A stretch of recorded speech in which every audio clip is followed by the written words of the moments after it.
Good afternoon, everyone. This is your host, Ali Hussein, Ali Talks Tech. Today, I am at Cellulant offices and I am extremely happy to be here with Akshay. Akshay, I hope I'm pronouncing your name properly. You know, Spot on. Sometimes I massacre people's names. I'm like, hey, Ali, that's not how you pronounce that name. So Akshay is the group CEO at Cellulant Corporation. For those of you who may not know Cellulant, Cellulant is one of the largest FinTechs across Africa with a presence in 35 plus African markets. And Ajay, I think, licensed in 18 of them. That is correct. By the central banks in those countries. Central banks or central bank objection certificates. Some No countries, objection no objection certificates. certificates. Great, Yeah. great. That is fantastic. Actually, I'm going to go straight into it. Sure. You've now been at Cellulant close to 2 years. That's right. How's been the journey so far? It's been very exciting, Ali. I have to, with its own challenges, I would imagine. But it's been a very interesting journey because, as I was coming into Cellulant, we were going through a very important transition at different levels in the business. We were moving from a solution-oriented, service-oriented business to a productized business. Mm-hmm. We were moving from a technology perspective from the on-premise to cloud and hosting everything on the cloud. We were moving into capturing a new segment of the market, which was the merchants that we wanted to directly serve, people like Emirates and Ethiopian Airlines and Booking.com and Uber Eats. Who you serve now. Who we now serve. But at that time, we were still in the process of trying to acquire some of them. And now we've got established businesses with them, right, over the last 2 years. So sorry to interrupt you, but this is quite interesting. Let's step back one bit. Solution-based as opposed to product-based. Could you sort of expound a bit on that? Yeah. I mean, the history of this business was very strongly working with our banking partners. And even today we work with the banks. Yeah. But a lot of our services, because banks are very careful about the technology they deploy, and Correct. They have a lot of unique nuances of saying, even if you're using the same technology architecture, the same platform, you've got A need and B need and C need and everything is customized. Yes. Right? And so as a business, as a service provider to the banks, we were very customized in all our solutions. Yeah. But one of the challenges of being very customized is how do you scale?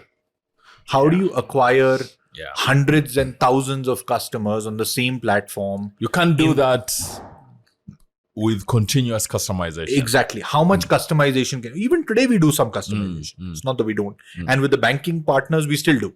But I feel that on the merchant side, we've really got a product suite now, which is online checkout, online payouts, proximity pay. These are all products that 9 out of 10 times is the same product being rolled out to multiple customers on the platform.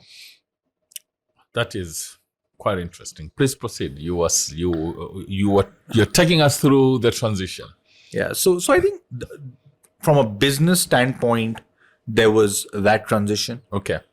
From I think a people standpoint, I would actually say it's been a great opportunity to lead the team at Cellulant. And we haven't substantially changed the team, at least at the leadership level. It's largely the same. But what we have done is diversified our talent base from not being focused only in one geography. because we said, can we get the best skill sets in Nigeria? Can we get the best skill sets in Ghana, in Zimbabwe? Even today, we're hiring technology people out of Zimbabwe. Wow. Great technology people out of Zimbabwe. And we see a lot of value in this because we feel that in today's environment, when a lot of work can get done remotely, and we've learned how to remote work very well thanks to COVID, right? Yeah. It's a great opportunity that we can provide a business like Cellulant as a career opportunity to people in some of these markets who don't have access to these opportunities. So it benefits both parties. Of course, it benefits us because we get access to great talent. Absolutely. But it also benefits the people and their careers. And you don't have to be worried that I'm in Zambia or I'm in Zimbabwe or I'm in Tanzania relative to a Kenya or a Nigeria. You have the same opportunity set to perform in the same team, in the same group structure, in the same technology challenges that we are facing. You said something that gave me a sneak preview of your leadership style. Okay. You said you have literally retained the same leadership since you came in. I see a lot of CEOs when they come in, within a year, the leadership team has completely changed. That tells me something that you value institutional memory. Yeah, so I mean, this is a tough one, and I don't want to criticize anybody who changes teams. I mean, today, one of the greatest and the richest men in the world acquired a company and fired the leadership team. Right? I don't want to be judging people for absolutely. It's a different context. There's a different place. There's a different something happening. Correct. Correct. So I don't want to go there, but I think at least I can speak to my motivation. Yes. For me, I think the motivation was we had a bunch of really fantastic people at Cellulant. Correct. And there's no need to change if you have a bunch of fantastic people in the business. There's no need to go and change it because now there is a new CEO or a new leader in the business, right? So that's one. Second, very important thing that you mentioned, institutional memory. And let's not underestimate that. Absolutely. That is, understanding how today works is a very important piece of how tomorrow will work. 100%. Because you have live customers, you have live transactions, you have a business that is operating full time. It's like trying to do heart surgery on somebody who's awake. Not very easy because the ship, the body is moving, the parts are moving. You're trying to do surgery at a time when the person is awake, right? So if you lots of moving parts. Maybe not the best analogy, but moving parts. I get you. I get you. So I started by asking you about your Pan-African presence. 35 markets, 18 of them regulated. What does that speak to the potential of serving one Africa? More often than not, when people talk about Africa, we forget that Africa is 54 countries. But I think from a FinTech perspective, actually, from a financial services perspective, you probably, as an organization, has one of the largest Pan-African footprint. How do you translate that towards creating uniformity and towards creating, for lack of another way of putting it, a one API payment platform for Africa? Yeah. I mean, I think, Ali, just one thing that we've been very, very focused on is you use the word because you come from a technology world and a lot of people don't understand, fully appreciate one API. Yes. But, one API matters to everyone who operates in multiple geographies. Now, if you're a customer who is only a Kenyan customer, whose business is only in Kenya, then perhaps one API doesn't matter as much than to a customer who wants to serve their customers in 15 countries. Correct. And so architecturally, when we moved from on-premise to cloud, that was one of the first important tenets of what we built. It's something that we really paid close attention to. And even today, I find that there are elements in our business which we're still trying to fine tune. That when I make a change here, how does that reflect into Ghana? How does that reflect into Zimbabwe? Do I need to go and make sequential changes in each of those markets? And we still haven't completed the full evolution. But I think we are, from a customer standpoint, that evolution is already done. Yeah. So they only connect to one API. How that translates into changes for Cellulant, as I'm making my internal changes and product evolution, is now the second question which we're trying to say. So can we saying at an architectural level, when I make a change, does that change reflect across the entire platform, across every payment method, across every country, etc., etc., etc.? So that's now, let's call it our second part of the same journey that we are undertaking, not because the customer is not happy, but because we are striving to say that when a change happens, how uniform can that change be across every element of the technology architecture? Yeah. I want to appreciate for 1 minute the complexity that goes towards making something simple. Yeah.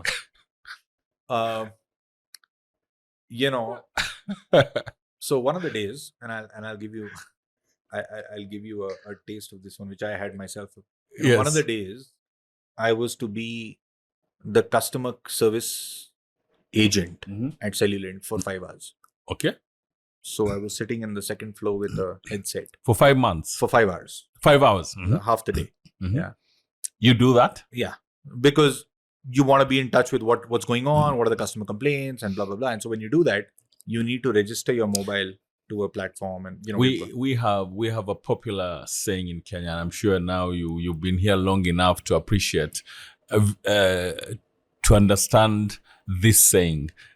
Things on the ground are different. In Kiswahili, we say vitu kwa ground ni different. So getting there down on the shop floor to actually engage with your customers, that's great. So at one of these points, you have to register your mobile phone because it's an application which loads on your phone. And then when I finished, I went back home and my phone kept buzzing through the night. Messages coming, this went down, that went up, this went down, that went up, and it continued. So at some point I had to go back to the guys and say, guys, now can you deregister my mobile phone because I'm getting these messages all throughout the day, right? But it makes you appreciate that when you're running an 18-country footprint with 300 payment methods, 60 mobile money wallets, 250 bank accounts, you see, it's not the changes that Cellulant is making.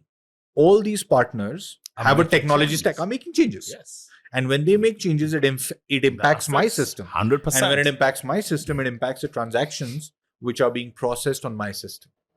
And so I would say there's no easy answer to that.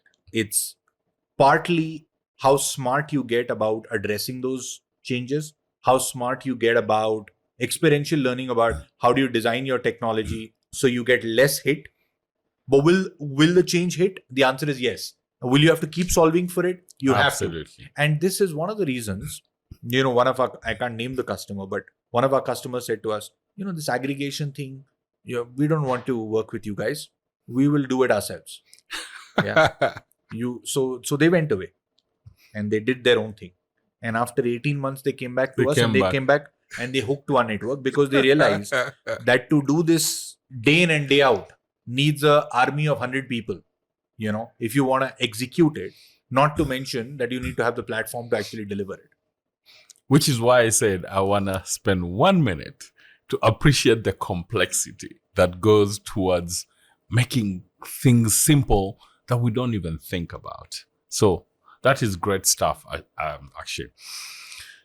Akshay, in the last 1 year, African fintechs have raised probably 45 to 50% of the total amount raised in Africa, in African tech. That's about $5.5 billion. I'm told we are working towards closing the year with $7 billion raised in African tech startups. So here's my question to you. Are you raising? Because that is something that we seem to sort of hear every day. Are you raising? We are raising. Mhm. To answer your question, I think also what's happened is, over the last 6 to 9 months, the macroeconomics of the world have changed quite substantially. Correct. And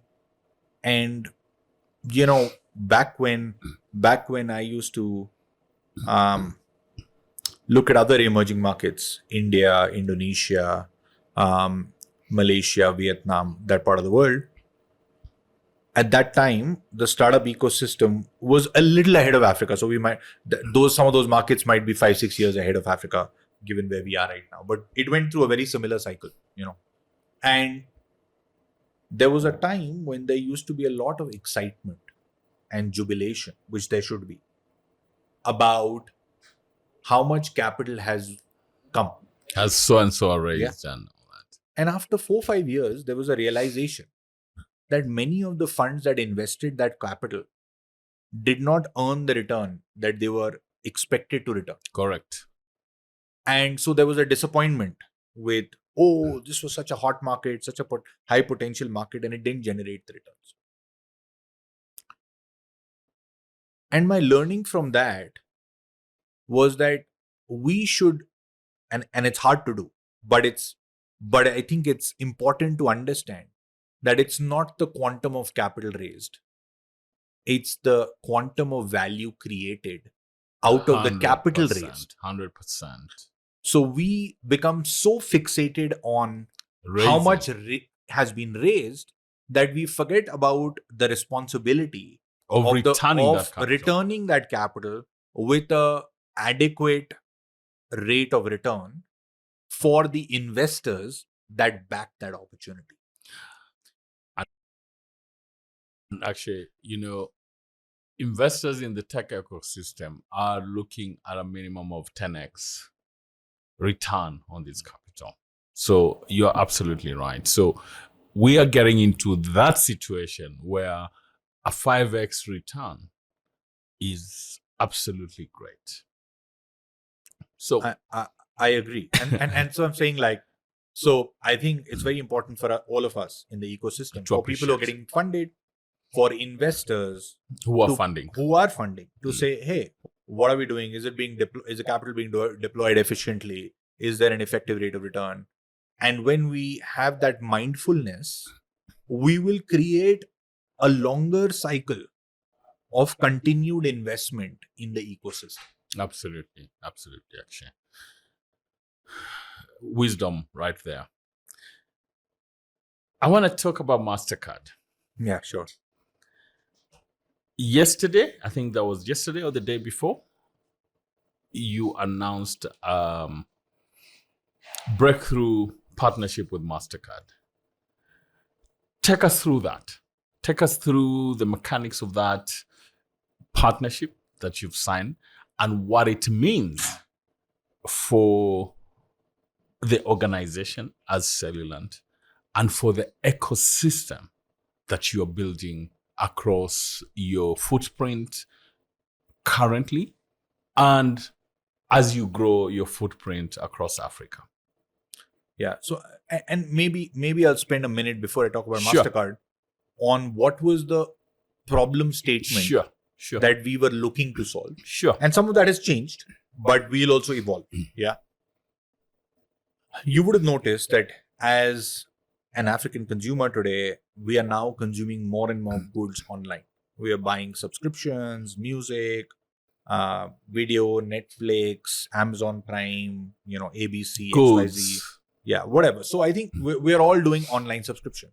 One of the unique things in Africa, again, is that a big chunk of non-cash payments are made from mobile money. Correct. And most mobile money operators and mobile money wallets on the continent don't have an auto debit facility. That is something actually I have talked about until I've turned blue. It's a problem. It's a real problem. And I'm not going to go into the detail of why can be not? done, cannot be done. The question is the consumer has that problem today. Now, I'm one of them. I Yeah. can tell you for free. Second problem is that on any of these applications or any of these online websites, you cannot therefore register a subscription without a card or without some form of payment which enables an auto debit. Let me put it that way. Correct. So if you don't have a debit card or you don't have a credit card, in fact, in many cases, subscriptions are not even allowed on debit cards. So you have to put a credit card. Yeah. You are not able to do this subscription. So what Yeah. you do is every time you go, you manually pay. And Yes. Then, yeah. And, Terrible user experience. And we said, why is that the case? And so that's how this virtual card network, VCN, that we talked about with MasterCard. Not to say that we are the first guys on the continent to have come up with a virtual card. Yes. But we are definitely one of the first few to come up with a card which is, number one, charged in local currency and not in US dollar. So are you telling me that you're going to charge this in local currency across your markets? In every market separately. So in Kenyan, if you're Kenya, That's complex. Kenyan shilling. If you're in Ghana, Ghanaian cedi. If you're in Nigerian naira. If you are in Zambia, in Zambian kwacha, and so on and so forth. That's complex. Yeah. So number one, it is a local currency card. Debit card. Mhm. Debit with credit card features. Now let me talk about that. Okay. Yeah. Because we also realized there was another problem that African consumers had, and that problem was, I don't trust as much money being on a credit card limit. I have fear of fraud. And there is all kinds of stuff going Correct. on. Right? Correct. And so you want to say, I want to cap this. Mm. And so there is a feature on the card where you can say that I want to only transfer 1,000 shilling into it. I want to transfer 10,000 and I want to transfer 100,000. That's a choice you can make. That's capped. Yeah. You decide how much you want to transfer. And then to the extent of the amount you have transferred, you are welcome to use it as you see fit, whether it is to buy a subscription, Yes. whether it is to buy goods, whatever it is that you want to do. And that's across All many these- markets. Yes. So 6 markets today. 6 markets. 6 Kenya markets, included? Kenya included. So Kenya, So Kenya, we are launching Ghana, Nigeria in the next a month or so. Ghana, Nigeria. And then the next 3 markets which would come would be Tanzania, Uganda, Zambia. Tanzania, Uganda, Zambia. By end of year, or is that ambitious? It might be end of year, it might be early next year. Okay. Okay. So 3 markets before the end of this year, Kenya, Ghana, Nigeria, and then the other 3 maybe in the next 1 or 2 months. So let me ask you. Let's go back under the hood. This partnership. How long has it been in coming? The tech teams at MasterCard and the tech teams, I want my audience to appreciate that complexity comes with simplicity. Yeah, it's been a little over a year. Wow. But personally, I'm not very happy about that. Okay. I think it should have been maybe 6 months. Okay. Yeah.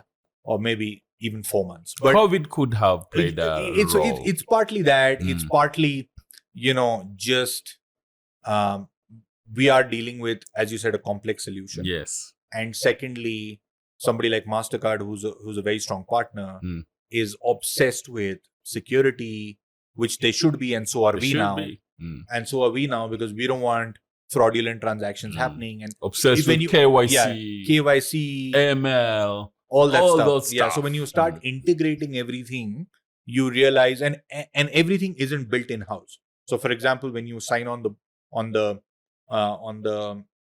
card, you have to do a digital KYC. Yes. You scan your card, you click a photo of yourself, whatever, and that solution is a third-party solution. Yes. And now that so also that integration. that integration needs to happen. And similarly, multiple things need to get integrated to actually offer the end solution to the customer, right? So I was speaking to Mo Nana, the VP for FinTech at MasterCard a couple of days ago when we were in Kigali together for MWC Africa. And he was talking about fintegration as opposed to now just integration. So I guess that's what has been happening. Yeah. Great. Akshay, we are coming to the end of this super interesting conversation. I want to just give you an opportunity to add on to anything you wanted to say to wrap it up before I wrap it up for my audience. Yeah, well, I mean, I think what I'd just like to say is, Ali, it's been an honor for you for being hosted at this show. Very much appreciate you giving me the opportunity. It is my pleasure, actually. And it's a pleasure to talk about Africa. I'm deeply passionate. I'm not African, but I love Africa. I've been on this continent now for more than 10 years. So you are by all intents and purposes an African now. Yeah. And I believe in a philosophy that we need to build technology, we need to build capability, we need to build competence on this continent right here, right now. And the only way of doing it is the hard way. Absolutely. There's no easy way to There's do no this. easy way. There are no shortcuts. Actually, thank you so much. Really appreciate your time. Guys, there you have it. I have been talking to Akshay Grover, the group CEO at Cellulant, and we've covered interesting topics. And actually, I'm hoping to come back to you in the next couple of months for deeper conversations, probably take me deep into the guts of how Cellulant works and all that. Guys, thank you for listening and for keeping it here and for watching. Asanteni sana. We'll talk next time. Asante.